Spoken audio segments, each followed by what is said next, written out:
way four slopes function a lot better. Okay. Should take about 30 days and the road will be back open. All right.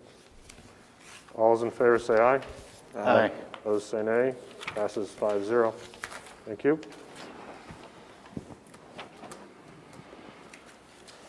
Item 7 from the Civil Service Commission, represented by Charles Hertz. This is approval of additional funding for advertising for new hired deputies. Good afternoon, gentlemen. I have a prepared letter written by Lisa Wilson, the Personnel Director. Due to the lack of applications, the Commission has had to re-advertise for the new hire deputy sheriffs. We have advertised in Omaha, Sioux City, Minneapolis, Sioux Falls, and Des Moines. The Sioux Falls Argus Leader, Des Moines Register are part of the USA Today. And what this means is that the advertisement's gone out across the United States as part of that publication. We're hopeful that this will generate some interest in our process in establishing a new hire list. The Commission is requesting an additional $3,100 for advertising from the board.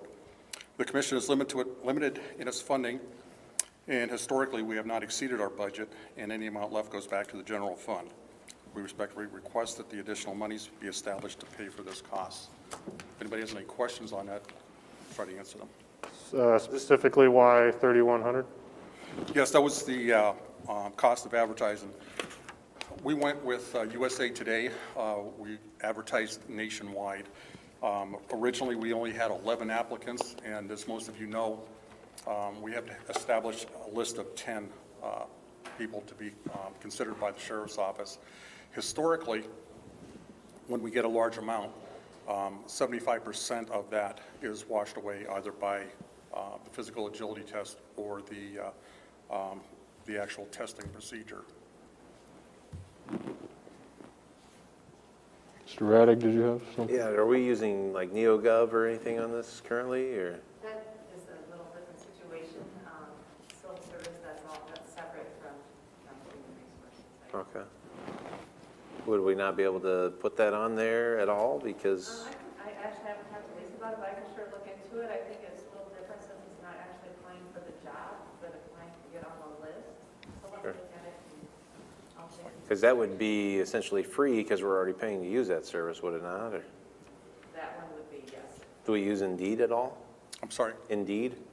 Indeed, mine's off our NeoGov. Okay, so, but like if the Civil Service Commission doesn't use Indeed, that's like anybody under the age of 30, if they're looking for a job, they go to Indeed, they don't even open a paper. Right. But what you also have to consider is that we're not looking for people to work at Walmart. These Right. are positions of trust.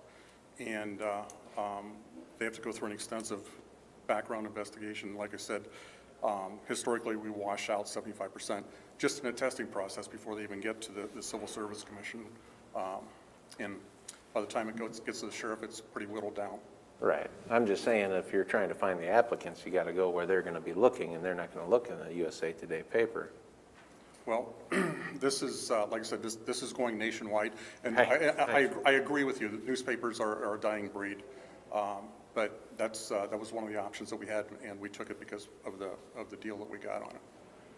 But yes, as far as, in the future, I'm newly appointed. You guys just voted me in about 2 weeks ago, 3 weeks ago, whatever. But I've got a vision for revamping the process in accordance with the state code. Where could we find the money, Dennis? Well, actually, in their budget, there was, the departments input their own budgets, and I see there probably was a little error in there. We do have plenty of budgeted money appropriations, so I'd suggest go ahead and let them do it.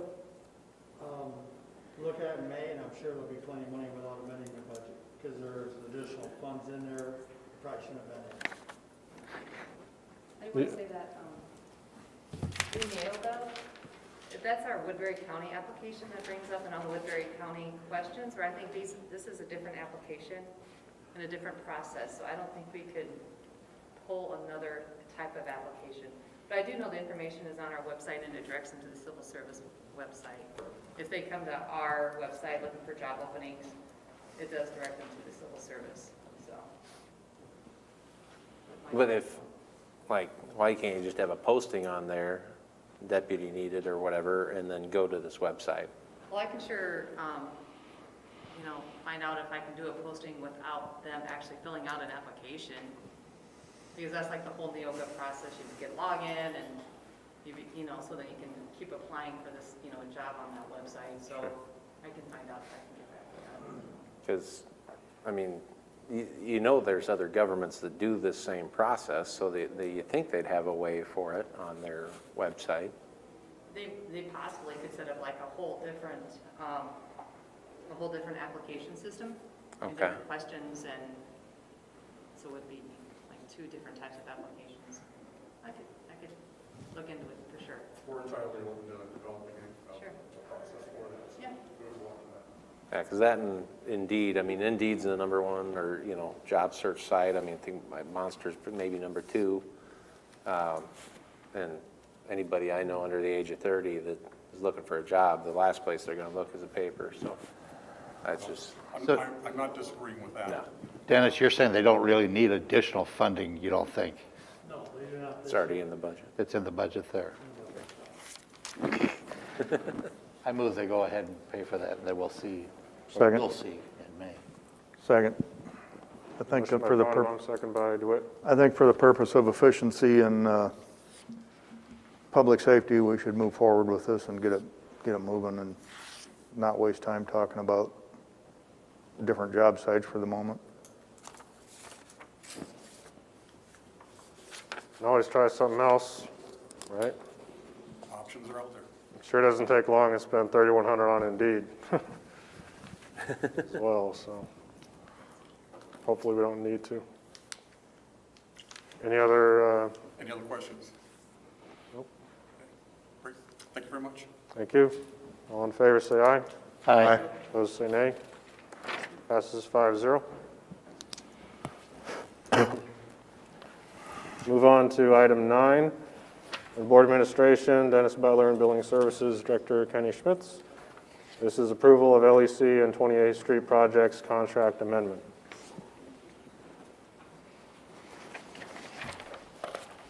The agenda item is a contract amendment to the Authority Construction Management Agreement,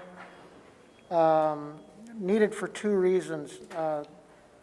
The LEC on-site building project is a separate project from the 28th Street Development Project. The LEC Authority has oversight of the on-site building jail project. Woodbury County has authority, if you will, over the 28th Street Development Project. So they're really 2 different projects. This amendment to the contract clarifies that language, and it's been before the LEC Authority, who have signed off on the contract yesterday as part of their meeting. Another thing this allows us is to, when invoicing starts coming in for these projects, this allows us or requires us to separate those 2 cost avenues, so those are separated in the proper manner. And this was, you said, previously approved by the LEC Authority? Yes. Any additional information, Mr. DeWitt? No, what we did yesterday was basically procedural. I mean, it was a very short meeting, but like Kenny said, there's a separation, but it had to be approved by the authority first and moving forward with this.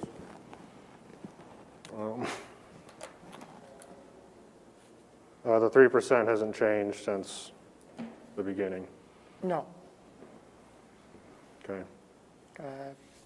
Shane is here if you'd like to ask him any questions, or Dennis, I guess, is available for any other questions that you might have on it. Shane, you want to make it 2? What? No, just kidding. Said if we wanted to ask you any questions. Shane Albrook, Baker Group. Nice mask. Thanks.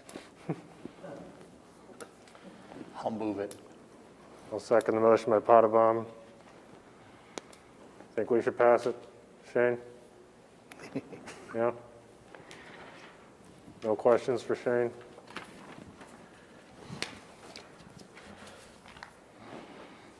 Thank you. Good job.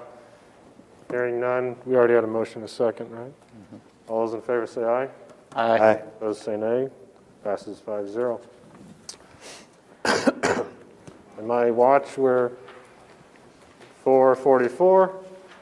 Go ahead with our 4:45 PM set time, which is item 8. And A for action is a public hearing on the proposal to issue revenue bonds or notes in the aggregate principal amount not to exceed $5.5 million to Jackson Recovery Centers Incorporated. This is previously approved twice. We have two, do we have them online from Des Moines? It's the Ball Okay. attorneys. Dennis, is this the time you'd like him to speak? Yeah, Okay. yes. Gentlemen, if you have any comments, This is Dave Grosskloss from Dorsey and Whitney. The action you have before you is to hold a hearing required by federal and state law, and then a resolution to approve and authorize issuance of the bond to refund the prior outstanding bonds. Since we spoke last, when you took action to set the date for hearing, there have been no changes. We've been working through the finance team to get the documentation in place for closing December 15th. So at this point, just ask you to entertain the resolution, and happy to answer any questions you may have. The one thing I will note, as this resolution sets forth, the bonds are being purchased by BMO Harris Bank.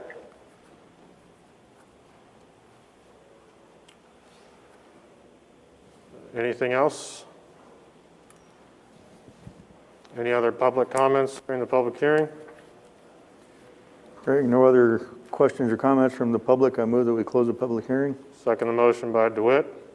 Hearing no discussion on closing the public hearing. All those in favor say aye. Aye. Those say nay. Passes 5-0. Item B for action is approval of a resolution authorizing and providing for the issuance of not to exceed $5.5 million aggregate principal amount of healthcare facilities revenue for refunding bond of Woodbury County, Iowa, for the purpose of lending the proceeds thereof to Jackson Recovery Centers Incorporated, the execution and delivery of a bond and loan agreement among the county, the borrower, and BMO Harris Bank, North America, providing for the repayment of the loan of the proceeds of said bank and the securing of said repayment obligation, the sale of said bond, and the execution of other documents related thereto. What was that second part, sir? That was, I knew you couldn't get it on one breath. I know, on the math. I will move that. It was a there too, not a heretofore. Oh, okay. You're still back on the heretofore. All right. You moved it, Mr. DeWitt? I did. I'll second the motion by Mr. DeWitt. Any comments on the motion to, you know what it says? Hearing none, all those in favor say aye. Aye. Those say nay. Passes 5-0. Moving on to item 10, reports on committee meetings. Anybody?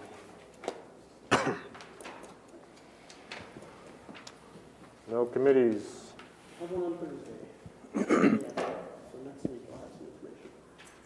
Okay. When's the next region meeting? Mr. DeWitt? I'm sorry? When's the next Rolling Hills meeting? I have to look at my calendar, but I think it's Wednesday or Thursday of next week. Are those in the same spot? Still in Holstein, because I'm curious to see if they'll want to move that, since we're adding 2 more counties eventually, or sooner than later, but I'm hoping it doesn't get any farther away. You are on the edge. Tell them to be careful as they drive through there. My son's a deputy. The most fun part is the 4-way stop at Mobile. I've always enjoyed that. That's Butler's favorite. I know it. My son's an Ida County deputy. They love Holstein. Funds our whole county. Any other reports? Item 11, citizen concerns. Hearing none. Item 12 is board concerns, and we should probably discuss the governor's proclamation last night. Obviously, kind of a hybrid quasi-mask mandate. From speaking to PJ last night, it seems, difficult to, if we were to go kind of read into what it says and make specific rules other than just to post the proclamation itself in county departments and follow that. So, Joshua, would you like to summarize or relay anything you've talked with PJ about since last night at 6 p.m.? I don't think there's a lot to add to that. I mean, there's enforcement of it would be challenging just based on the way that the proclamation is written. But I think the intent is obviously there that face masks would be worn, and there's always the opportunity for the board to impose a requirement within county buildings that would be additional or more explicit than the governor's requirements. Wasn't part of her requirement that state buildings you have to wear them? Correct. But it also references any area that's open to the public, Yeah. which would include a county building. And obviously, there's a lot of areas that are not public.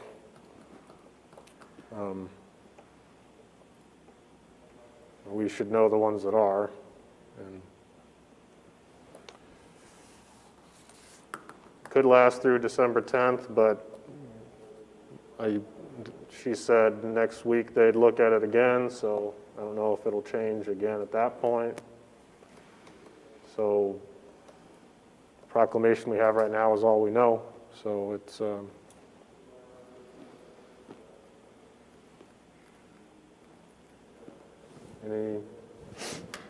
on the enforcement side, I saw immediately the Sioux City Police or it was said on their behalf they wouldn't enforce. I don't think enforcement's really what they're going for, obviously, but Well, there's no enforcement in the proclamation, so it's not like it's got a code with a fine set, so. right. So it puts building security in an interesting position. What is the directive the security has been given? Well, funny you should ask. Where's the Sergeant Wright, Woodbury County Sheriff's Office. Thank you. This morning, last night, I sent a message out to all security plus the people at the LEC.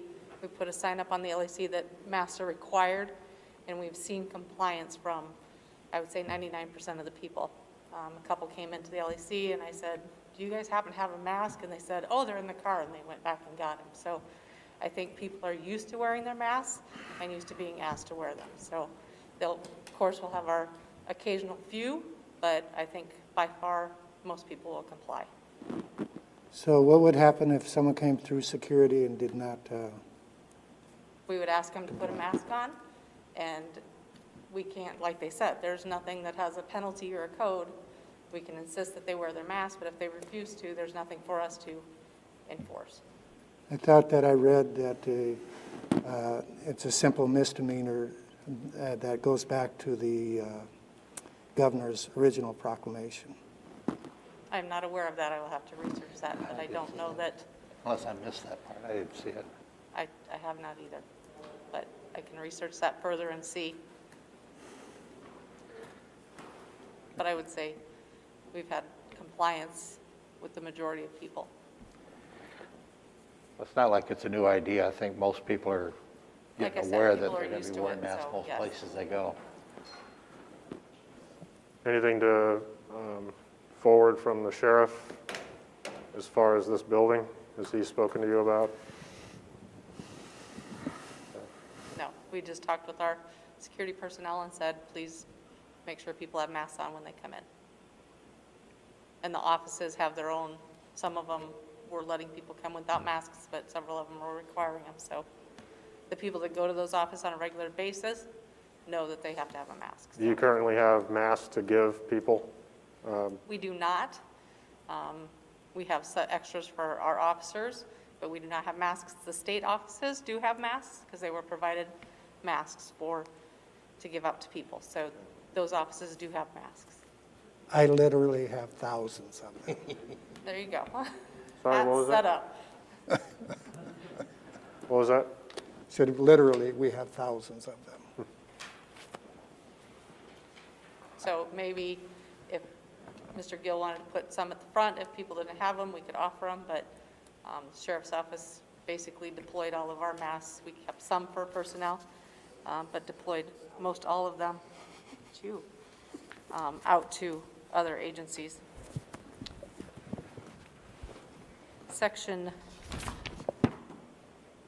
This is the State of Iowa Executive Department Proclamation of Disaster Emergency, signed by Governor Reynolds. Apparently in implementation and interpretation, Section 10, it states in conjunction with the Department of Public Health pursuant to Iowa Code 29C.18 and 135.35, all peace officers of the state are hereby called upon to assist in the enforcement of the provisions of this proclamation. But it doesn't give us a, But it's So ambiguous. who's as you enforcing can it if get. you're assisting? yeah, Who are you assisting in the enforcement? The enforcee or the enforcer? so it doesn't state a code section or a fine or any We'd penalty to, we'd have to give classes on how to wear them properly, too. yes. Right. So, I gotta wear eczema medicine, and then it gets you high if you cover your nose. any other I can let you questions? try. One of the better ones I've heard. I guess, I do think it'd be nice to have some on hand for the public that Too. wants to comply but doesn't have a mask. I mean, I we don't know. can't force them to comply, but if they're willing to comply, I agree with you. I think just having a box of them up there would be, I think that you should ask for an opinion before you say you can't force them. couldn't hear you. Said, I think you should ask for an opinion before you say that you can't enforce it. What do you say, Joshua? Well, you want an official opinion? We probably would need to look into that. I do know, in general, it's been a bit of a gray area because 29C, which are the emergency powers that the governor has for the scenario, references enforcement by state officials. The section that was read earlier calls upon local law enforcement to assist in the enforcement, is basically using emergency power to ask the local officers to do that. I don't know that it's been tested anywhere as far as actually having the local enforcement through that mechanism, but it's theoretically there. So I would hesitate to say that it could not be enforced. But I'm also not aware of somewhere that's doing it. I heard this morning that Mayor Scott does not have any intention of spending resources to enforce this. Did not hear that from him, but heard that from a member of the PD this morning. It's in the paper from him saying they're not going to do it, so. Have we already posted the proclamation, Karen, at the front? Okay. There's just a few sentences that really need to be relayed to everyone in section 4 there. But, oh, hello. He went to get his mask. Where are you going, PJ? No, we're talking about the governor's proclamation. I don't know if you were actually going somewhere else, but They want to know about us enforcing masks in the courthouse if someone comes in and is not wearing them. And I told them that, to my knowledge, there wasn't a fine or a penalty to enforce. Well, the whole deal is you could probably enforce it this way, and I know it says a simple misdemeanor here, but unless you actually find them in violation, and technically, and I think Joshua might have talked to you guys about it, technically, unless they're within 6 feet of somebody for 15 minutes or longer, that is what the law is. That's what the proclamation. So there's only a violation if that occurs. What Joshua may have said, or what Pat may be asking, or whomever, is that unless the county enacts a countywide policy, thereby then that would become a trespass. If they chose not to wear one and they were inside the building, that would be a trespass simple misdemeanor. But this simple misdemeanor only applies to 6 feet, within 6 feet for 15 minutes or longer. And technically, you can probably go through that, through the doors, stand in the atrium, and not be around anybody, and technically not be in violation. Should we give the security staff stopwatches and tape measures? Well, you've been funny about it, but dying from the virus isn't funny. The second thing is, it just makes sense that everybody comes into the county building, wears a mask. Simple as that. Most people know it. Most people respect it. But if you want to add two to it, that's the only way to do it. Otherwise, you're going to have them talking about the stopwatch and how long you buy people, that kind of thing. Wouldn't a simple sign requesting masks for, just be a step forward? Just. Yeah, like she said, most people are going to comply with it. Most people are already coming in with a mask. I do think it's a good idea to put a sign up saying mask are required, if we're going to do it. I saw the ones in the LEC, it catches your eye right away, and you say, hey. Personally, I said good, but.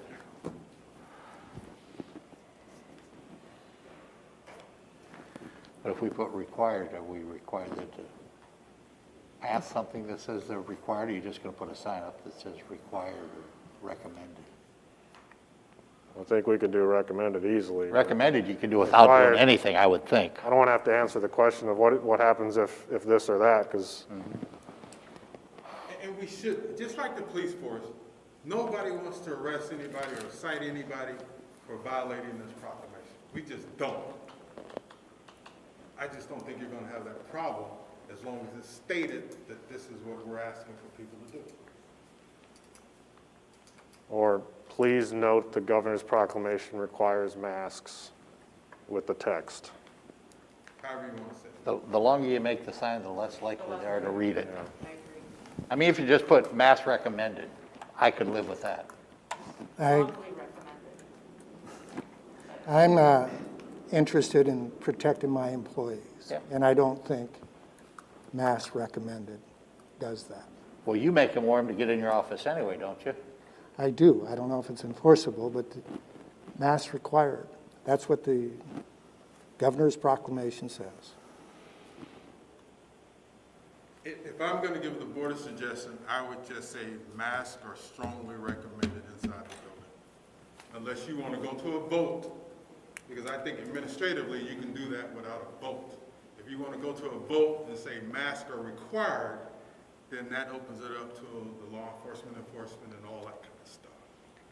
It'll have to be on the agenda, and then By that time, the proclamation will change. I can live with what you just said, PJ.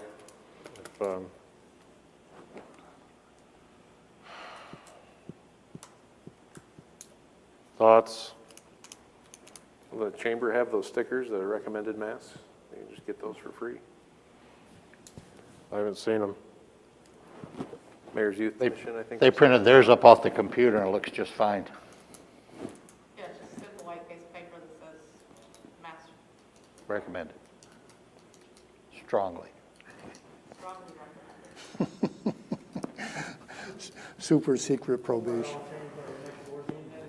Double super secret probation. Is there consensus to do that at the entrance? I think a lot of people, when they go to a business, when they're walking in, look to see what it says on the door. Right. Those that choose to not wear a mask out, whatever, they get to the door and it says mask required, mask recommended, most people are putting them on and going in. When people coming into the building on official business, they're gonna want to be on their best behavior. Sometimes, most of the time, yes. Are the courtrooms requiring them upstairs? All the state offices are requiring them, from the clerks to the court, to about everything on second floor. We're requiring them in our office, so. You are? Yes. So is the auditor and the recorder. He's only the treasurer, and he's not here. Of course, he's not here anymore anyway, they're both clerks. And I believe those offices previously were requiring them. Yeah. And again, for anybody entering the office, we're not requiring it for our employees, just anybody from the public. We go by what the clerk of courts said, and I also talked to Melissa, and we talked to Siouxland District Health, and the employees, as long as they're sitting at their desks, don't have to wear them, but once they get up from their desks, they're required to wear them, and any conversations have to be less than 15 minutes that they have between employees working. Is that right, Melissa? Melissa, you're shaking your head I no? don't remember that conversation about being required. I think I strongly recommended that once they get them out of desk, just for, you know, obviously masks are supposed to protect yourself and the other person, so I just think, and especially with your. Can you step up to the microphone, please? I don't recall the conversation where I said they were required of our employees. I just think they're obviously a safety. No, but it had, yeah, you're right, it wasn't required. It had to do with what was going to happen if somebody tested positive. Right, and then looking to the close contact and figuring out who's a close contact without a mask, right? Right. Okay, there is consensus to move ahead with master strongly required, unless I hear differently. Strongly recommended. I like that. I'll put that in the You notes. said required instead of Oh, recommended. sorry, master strongly recommended. Yeah, I like the My required bad. part, but I'll live with the recommended. Yeah. He It's the said- mask. He It's said, why don't you just have the sign say, please wear a mask? Over your nose, Keith. Well, I'm not going to do that. I already told you that. I'll bring in some psoriasis, you guys can smell what medicated coal tar smells like. So is there any pushback on that consensus? Master strongly recommended. None enough to mention. Okay, please let us know, PJ, if you find anything else or hear of any other counties encountering issues or recommendations.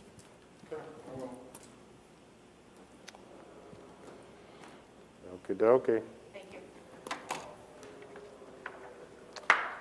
And I'll get you some masks. I appreciate that, thank you. Thank you, Pat. Any other board concerns?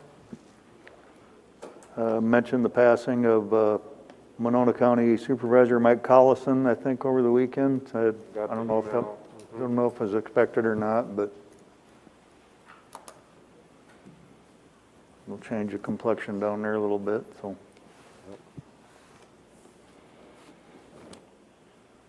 Any other board concerns? Hearing none, we are adjourned.